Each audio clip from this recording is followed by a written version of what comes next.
Hello बच्चों, let's see this question से draw the PV यानी pressure volume diagram for the following cyclic processes isothermal expansion from state A to B, isoporic pressure increment from B to C, isothermal contraction from C to D, and isobaric contraction from D to A. So the key concept for this question is thermodynamic processes,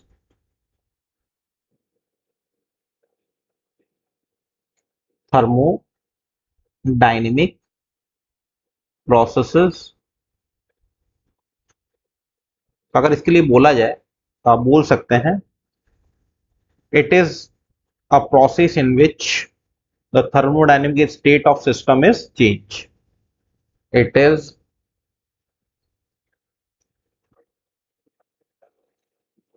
a process in which the thermodynamic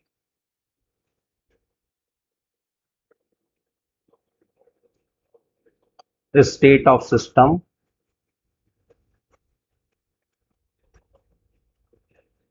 is changed। तो हमें यहाँ पे कुछ process दिए हुए जैसे isothermal, तो यहाँ पे टेम्परेचर कांस्टेंट है। आइसोकोरिक हमें दिया हुआ है, इसमें आपका वॉल्यूम कांस्टेंट हो जाएगा। आइसोथर्मल अगेन दिया हुआ है, यहाँ पे आपका टेम्परेचर कांस्टेंट है। एंड आइसोबेरिक जहाँ पे आपका प्रेशर कांस्टेंट हो जाएगा। तो हम लोगों को ग्राफ बनाना है प्रेशर वॉल्यूम में, तो ग्राफ प्रिपेयर कर लेते हैं। सबसे पहले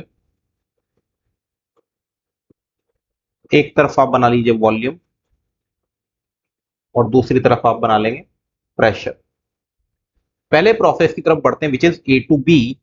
तो कोई पॉइंट आउट कर लेते हैं, जैसे कि ए दिया हुआ है आपको, तो ये बोल रहा है एक्सपांशन हो रहा है।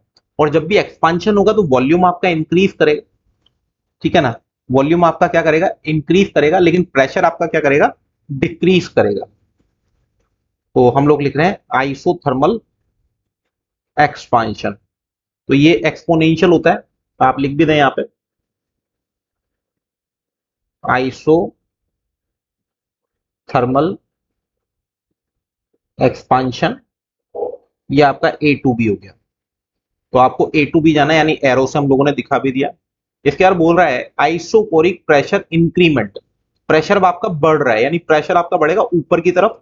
तो आपको जाना बी टू सी जाना है। तो आप यहाँ पे कोई पॉइंट डिजाइन कर लीजिए। तो ये आप यहाँ पे आ जाते हैं सी पे। This point will be C. तो आप बी टू जा रहे हैं सी। तो यहाँ पे प्रेशर आपका इंक्रीज हुआ है। इस प्रोसेस को आप बोल सकते हैं आइसोपोरिक प्रेशर इंक्रीमेंट। क्लियर। नाउ अब आपको जाना है यहां से आइसोथर्मल कॉन्ट्रैक्शन हो रहा है, यानी कि अब प्रोसेस जो एक्सपांशन का था वो हो गया उल्टा। तो अब आप पहले आए थे ऊपर से नीचे, अब आप नीचे से जाएंगे ऊपर की तरफ। तो आप यहां से यहां तक चले जाएंगे एक्सपोनेंशियल। तो ये हो गया आपका आइसोथर्मल कॉन्ट्रैक्शन। इस पॉइंट को इन्होंने बोल दिया सी टू डी, तो लिख दिए यहां पे आइसोथर्मल कॉन्ट्रैक्शन। और ये हो जाएगा आपका प्रोसेस कुछ इस तरीके से। नेक्स्ट बोल रहा है आपको जाना आइसोबैरिक कॉन्ट्रैक्शन। आइसोबैरिक का मतलब है, अगर यहां पे देखेंगे तो टेम्परेचर आपका कांस्टेंट है,